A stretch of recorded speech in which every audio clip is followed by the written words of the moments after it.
Mabibi zenu wanaosha chungu na maji, nyinyi mnataka kutumia tishu. Unamlazimisha mtu lamba chungu hicho. Chungu chenyewe unasafisha na tishu. Jamani, chungu kinatakiwa kipigwe maji kwa sababu kina mikunjo. Unamlazimisha mtu alambe chungu. Chungu chenyewe unatumia tishu. Tishu itumike kama kukaushia tu. Sasa mtu analamba chungu, akirudi mule na kombe kabaki na ngano imenasa, mnakaa mtoto wa ndege.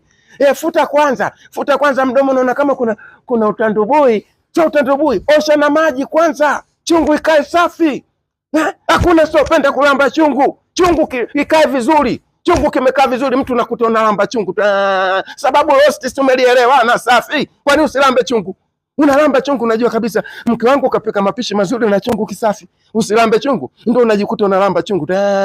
Wewe unatumia tishu, mtu atalamba chungu, unataka unalamba chungu na kwamba kurudi mdomo wote umeshika ngano na kwamba nyeupe. Futa kwanza mdomo huo. Naona kama kuna ngano imenasa. Ungeosha na maji, mambo yote yangekuepo. Tumia maji, lakini tishu nini? Kaushia. Mabibi zenu walikuwa wanatumia nini? Wanatumia maji. Sasa wewe unakuta kutwa nzima mtu, nipe tishu kwanza. Wenyewe mtakuja kuwa watu, mtu anapata ugonjwa wa kuzimia.